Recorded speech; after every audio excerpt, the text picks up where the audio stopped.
Une délégation du NPR, entendait Nouveau Parti pour le Rassemblement, conduite par son président Pascal Lobau, était ce jeudi 8 novembre 2012 dans les locaux du parti de gauche dans le 11e arrondissement de Paris. Anciennement appelé COPACI, le mouvement qui a subi un changement de dénomination pour devenir NPR depuis 2011, ambitionne de se positionner désormais sur l'échiquier politique en Côte d'Ivoire.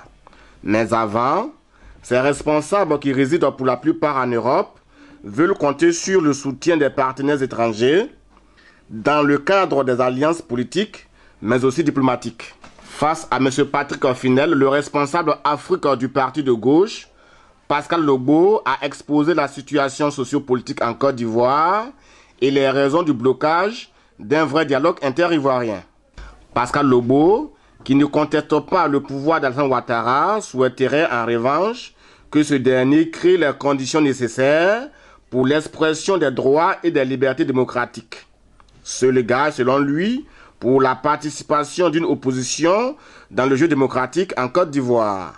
Pour y arriver, le NPR veut compter sur l'influence des puissances occidentales afin de rappeler à l'ordre le président ivoirien considéré comme le candidat de la communauté internationale pendant les élections présidentielles de 2010 qui l'ont amené au pouvoir. Prenant la parole, le parti de gauche, par la voix de son responsable Afrique, s'est dit sensible à la situation et au drame que vit le peuple ivoirien. C'est pourquoi, a-t-il promis, le PG, qui, bien que faisant partie de la majorité socialiste française, non sans s'opposer à la social-démocratie, qui jouerait, selon lui, le jeu du libéralisme et du capitalisme, sera toujours aux côtés des plus faibles.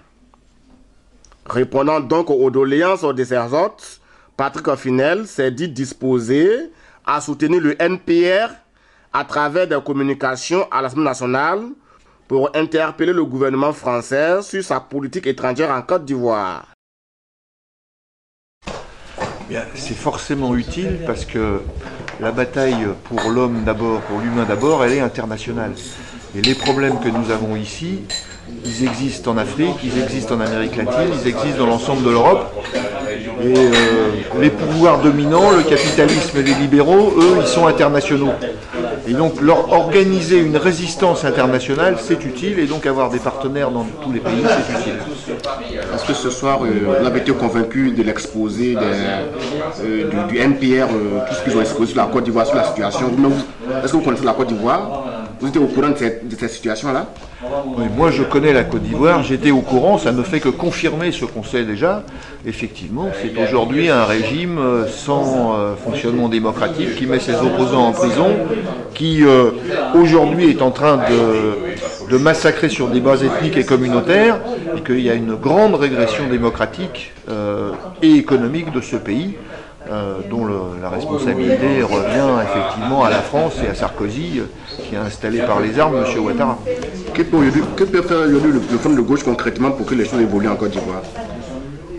Concrètement, nous pouvons participer, protester, intervenir ici pour que le gouvernement français change de politique et coordonner avec les Ivoiriens des batailles pour la démocratie, le respect des libertés et les droits des citoyens. Tout à l'heure, ils évoquaient en tout cas une contribution des parlementaires de Front de gauche. Est-ce que cela peut avoir des échos? C'est important? Oh ben, bien sûr, les groupes parlementaires du Front de gauche peuvent interpeller le gouvernement quand il y a des événements particulièrement dramatiques qui se passent en Côte d'Ivoire comme ailleurs d'ailleurs. Vous venez de rencontrer en tout cas le Front de gauche. C'était quoi le message de fond?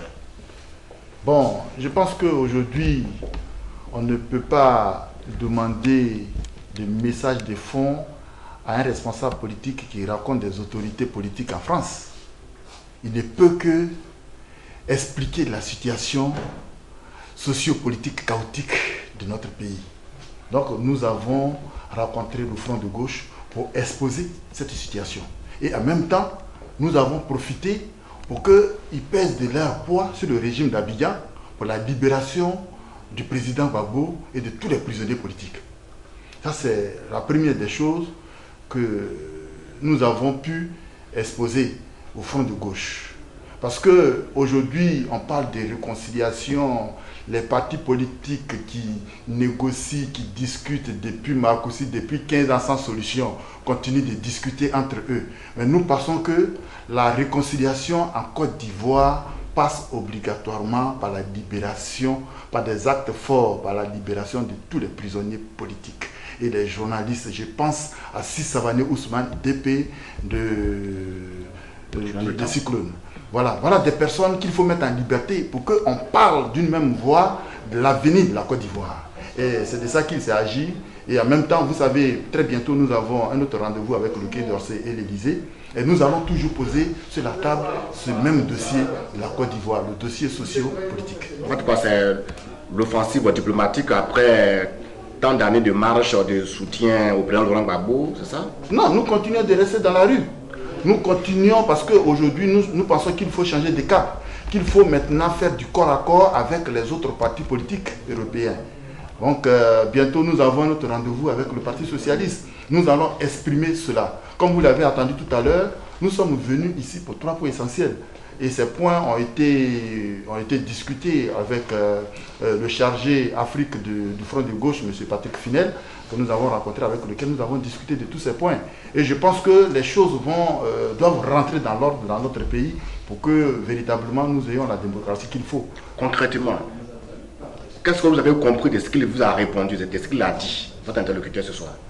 Non, d'abord la responsabilité vient aux Ivoiriens de se battre pour leur propre liberté, pour leur propre démocratie. Et je pense que c'est ce que nous sommes en train de faire. Vous savez, aujourd'hui, nous sommes dans la rue, il faut que les gens comprennent que notre combat est un combat pour l'avenir de la Côte d'Ivoire. Et vous convenez avec moi que l'avenir de la Côte d'Ivoire aujourd'hui, c'est cette jeunesse que nous sommes.